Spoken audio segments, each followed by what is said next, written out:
시즌에 나 collection mayam ladies baba 시대죠 시대 타리면 이제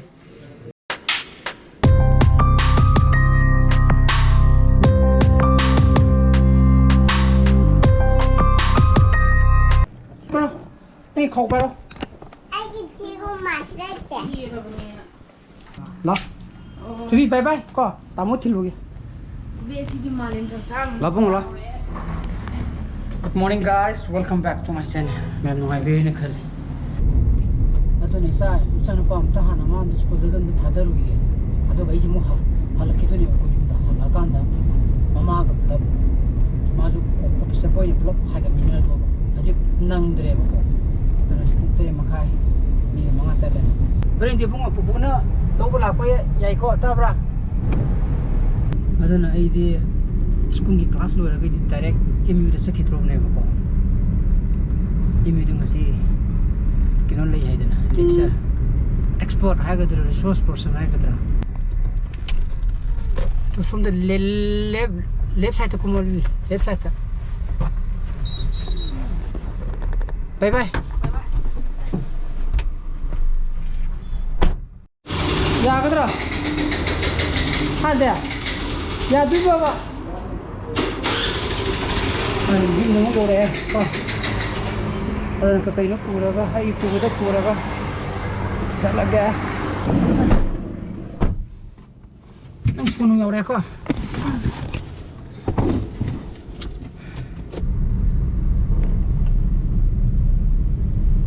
आई ये इचानो पाती जब बुद्धा सीगी हाइजन बंदो ऐसा सोमती लाख कुछ लोई नमोना फंग आई भाईजले ले रहा बा सब पे याद रहता ना आदि क्वाकथीन ये चला वो थेंजल में मधु बुत खरा चिली तो मधु ने थेंगे लापा कांद बुरबा ये फुट तौले में है चुमना सकदा कांबू बुत चपा ngam तो बुरो जे सोम जे थोदरपा लमदोंग मरी फांगनी ना बको अदगी स्कूल की टाइमिंग ओरे अदगा सिगी जंक्शन जी each and every school regular की जो अदगी अटोप स्कूल की जो अदि सोना जोसेफ बेरे मधु की चंगना बगी हाइजन ना बगी थिनर पे टाइमिंग ओइ बना ने बसे चिल्ली से ट्रैफिक पॉइंट हम साब ना फाल ट्रैफिक लाइट थम बनी सीजन था बस जाम होए नि जी बानी मिनिट तरा माबुती ए अदि होरेन नंग हलपगीदी कमाय तो बने होरेन पोंसों ला से पाव फोन से होरेन पिता ना किना तोबरा किना तोरे ए पुंग मंगा मखाय ताबा याय बको आई एम यू दा हां हाई प्रैक्टिकल मु लेरिबा लोरगा आफ्टर लंच ता यानी को चल अदन प्रैक्टिकल लै हाई जे होरेन तोक मांगे देना को अइना पिगदब nga दुगी मरमदा अदुदो मु हैंड्स ऑन ट्रेनिंग तो बाय तेरे ए सीनी माई कलर से खेरी तो सीजनी अदगी मागी फिन रेदा सीजनी है दो मधु में अंदुम ताक दबाई तार अदगी प्रैक्टिकल दो होरेन कोई अहुम लब तो मिना गदबा आफ्टर लंच कोई चाक आफ्टर लंच है पुंग अहुम मखाय लंच की मतुंग दजु अतोपगी तोक लेरी बको आइगी जो असेंगदि पुंग आफ्टर लंच त लेब पुंग अनि त लेब तोकने अदुरगो जो सही खगा ngखनरादि लंच मांगदा आइगी जो पिथो होदुने बको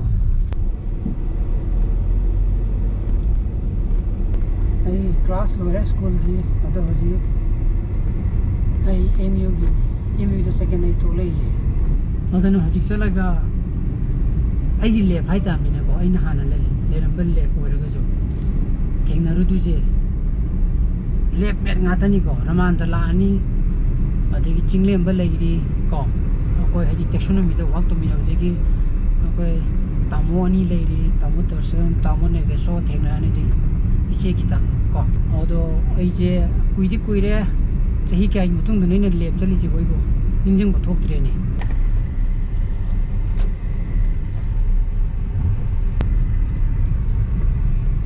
नंगु नुंसीने को सिदा चही के आनो ने लेरमिदा आफ्टर मास्टर प्रोजेक्ट पाया गले रे अदगी मु पीएचडी मु तोरपने सही तरह निपान वेना मापन मु ओरमनी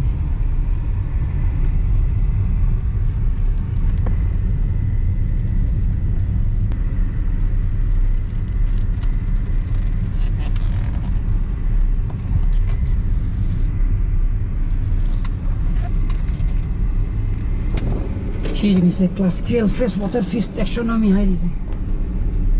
그라 왜도 가는 거리지.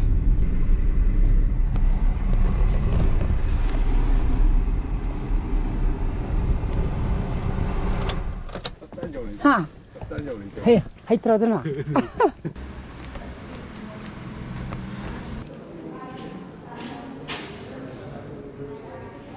신의 페이퍼면 좋은 거.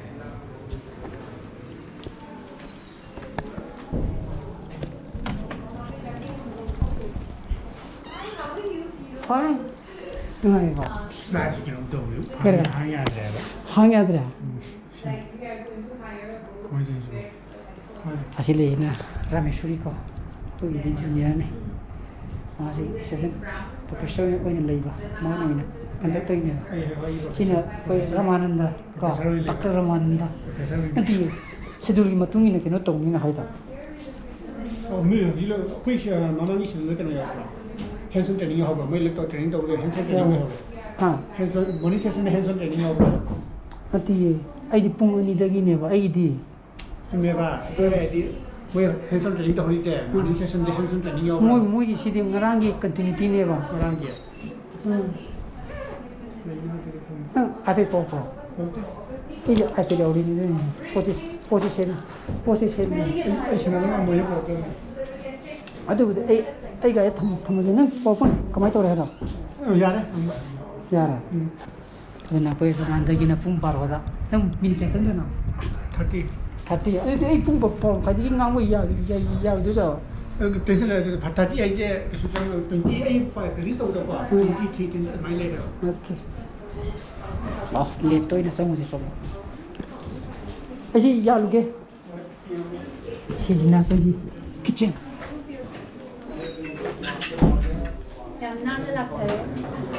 Itu sebenarnya lain.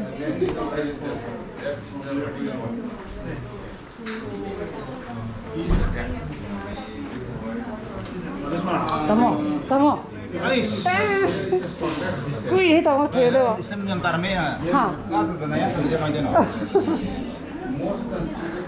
Sino kui lihat. Oh, pesan ini sih. Kita ini jauh ni. Terus sini MF number. Sini bunga collection macam apa sih? Sih. Kau. Sini bunga collection macam lagi sih berapa? Sini thari macam sih.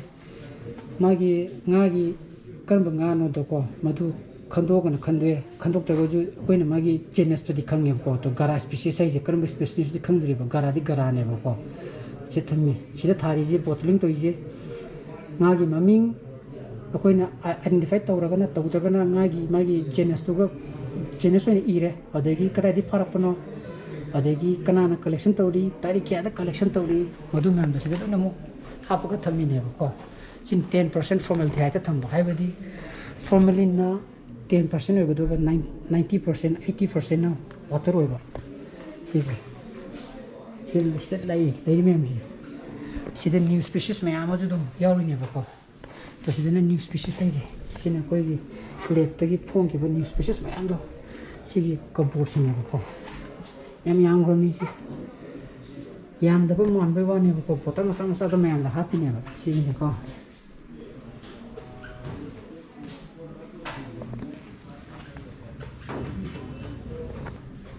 Sini fishing equipment. Sini ni lupa lah. Mari tayar itu. Bateri tu orang electric shock pier kan. Pabe wani dah ngaji. Sini je leh ko ngaji makan. Aduh kimatik yang gre leh ni je sida. Aduh kimatik yang gre ngaji itu botol masa dah happy memang juru tu. Sini tu. Sini thari memang juru ba. Ini tetis pucilas Ganga River kanana phare tarikh ada collection to buno donate to kono have me ando bono muside I daga thamda ya te pakko hayam ko paper I pakanda research pak to kan sigi ta na ni fit to ne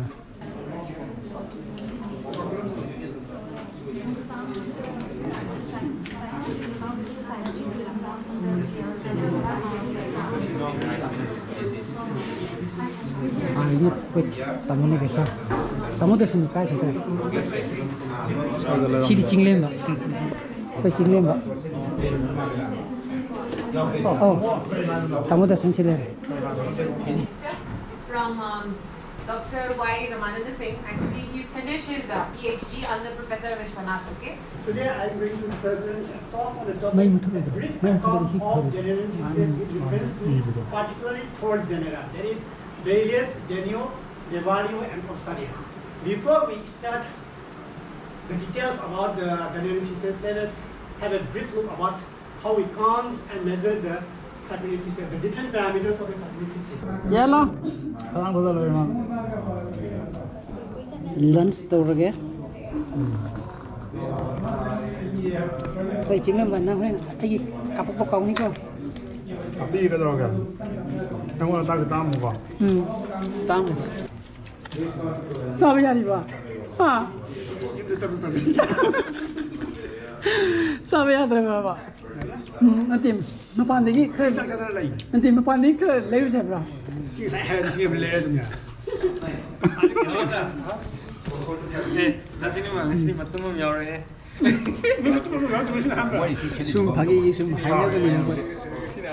yin sabe de moi yin sa am sa moi yin gan ga tau ji jaram da 상대요? Madugi manjale ta mo. 그걸 전문이 여기다. 이들아 티셔. So today I'm going to share the differentiating and the diagnostic morphological characters as well as the osteological characters of the genera Pechia and Puntius. And the last two here, this is the most distinguishing characteristics of Puntius as well as the differentiating character between the Pechia and the Puntius. Last unbranched dorsal fin ray is weak or strong, but it is not selective. In case of Pechia, it is selective. This is the osteological differentiating and the distinguishing characteristics of both the Pechia and the Puntius. So with this, I have to conclude my talk. And if you have any doubt, then we can discuss it during the practical session. Any questions? Aduna lower. Sida mo anti practical talk ko ko. Masaya ko ngang ito. Madugi ngago ito kay da kenay no to. Adugi mo sitong hands-on training ko ko. Ay ni Ramanda ne adugi sigita ka man pa. Sigita gi kinatok yori ko. Somdegi nga aina ngangi ba nga makaldugi nga makal khara puthoni aduga moida sini khenegi do mamito haidi mitta haidi ola ne bako manamji phajadra manamji phajadra ayani sigi formling manamje yam hai bako rang sokani donane sida glass wana khara ga thami je ko nga khandoke puntis me andu kai thangro jana petia me andu 나이 밑에 살아 시작. 실례. 오케이. 땡큐. 신우야. 시리콘. 시리 그리 밑에 디 강대 거. 걔노네 또우들이 강으로이. 안티는 알레스. 시즌 부터지 콘초니스나. 스톡록 기나라 술레 베넴마. 마두 부터금지. 아마 그 하이디 just पेथिया आमागा पुंतिसंग पुथुएदना अदुगा सिगी differentiating character ने तो अदुगा high hello 3 दिन सिन stereo zoom microscope like आगे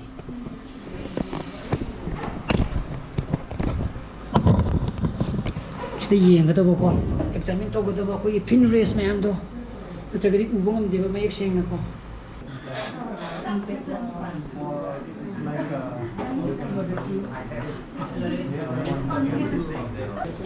Chile koy Rameshwari ko assistant professor mana ne workshop silisi classical kareba National hands-on training on classical freshwater taxonomy.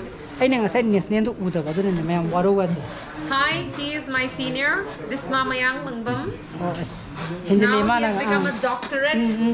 mana mo henjele This is a aduna hojik bakha ta kero to nera ba Kuma boy lagi. I know the tree. chingnem ba Anyways, today we had I think hands-on training by Dr. Deveshwar on the beginnings. I would like to call upon sir here and yeah. Then I would May I request Dr. Gita Kumari to be here? Come here.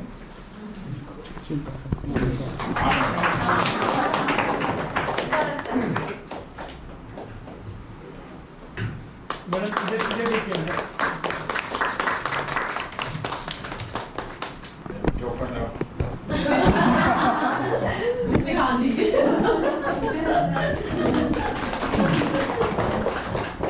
Lot of money there inside. You can buy a Mercedes Benz while going back. Oh my god. May I now request Dr. Dishma Mirang-Mahum?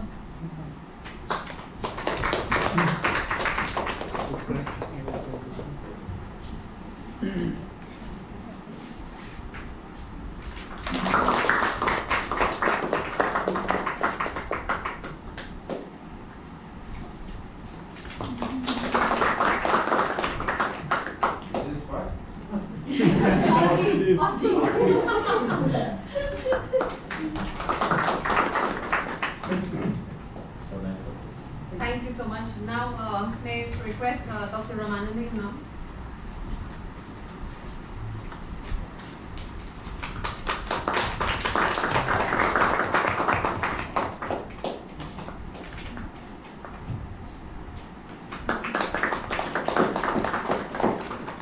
Now. Yeah. Yes, Please yes. smile. 1, 2, smile. Thank you so much. I hope you are enjoying. Yes, sir. Because the subject is quite boring. No, it's not boring. Okay. Sir, if you say that, then how can we promote it far? No, I was going to do this. If the persons who are involved, they can really make it. So I believe so. Again, this is the basics. If you learn the basics, then as she said, you can improve upon it slowly. So lagi ko. Aduna loira. Kainer bata re bani ha. Kainer ji ne ha. Bye bye. Te kamai chaki do na. Okay, par. Now, yum da yore ko. Je toru makai. Toru mi ni phum chakre biru mai thare. Ha. Nâng rồi. Ma ne ai ni. Lipron đúng thủ của Lipron. Nati. White dress ni nga se bo. Ai white shirt to. Ano cái ông rồi. Ko ba ne apron le lili je si dai na photo. Ai di photo. Kamu ni Mirang balik tak? Dak da ne. Kano gi agi mo gi bimtaw gi I share gi. Oh. Ngasi ai na chali to khongra. Fish taxonomy gi kano da expert oina top pi ba set mane ba. Adugi ngasai gi koi ngasi ngangi bo resource person gai do expert gai do. Da zum sa ai di appreciation gi type ta ai di lengan pi ne adugi certificate ne. Adaga which some ai di pisaraga pi pa. Adugi photo do ga ba da ina kauraga yengamani da. Adani mana ai fi ngo do apron lip mana ai. Adani da. Ai ông tu de khoi che gi nang sora pa na nang gi ông tu yeng ni da. Yau bani phajana nam mane. Tha kan. Ai Mirang-Mahum thi o do go dum yeng. Mirang-Mahum thok jo ai ba sum the. Ai ma sum the. Sum thor. Thok tam ne yeng se. Aduna sak su lam me. Phone je ma sin la diran khan. Au silaje ai na ju yeng biram ne. Ma tang ye ma. O yeng tang. Adu ya re ai na ma yeng mo le ye. Yama tang da bana 10,000 ma kha da mong pai ro din ya. Mong pai bo mong nuai ro. Tai thoi trom. Tai thoi trom di le. Ko lai de che la. Aduna ko bai phone jem ta sending ai phone je sum the muthali ni to ka amma e sum jing gi gum. O ya re madu dina aku mi gi torom ra hai gum. nang ju khara pai ba hai ta ba. Nang ma ba. Silaje ai ni ju yeng ba ho Ai gi yeng ai na thu kai tor kan da. Phone ni to amma sum thole bi amma jo ri restart tor kan da ri ya ma ya we. Caksaro. Masih ichano pa tuition halpangai betul ko. Ibani ni sak lam dana. Pung 3 makai de he kala pani. Pung 5 tam dai da hala pai tare. Aduna mayam sak tho ge. Aduna ingasi blog ni matai introduction jara ge ai blog super tho ge di like to video mo share to video anu views oi be subscribe to video mo kon wisha pa le video. So please be safe and be healthy. Bye bye. Good night. Bye bye. Good night. Ciao.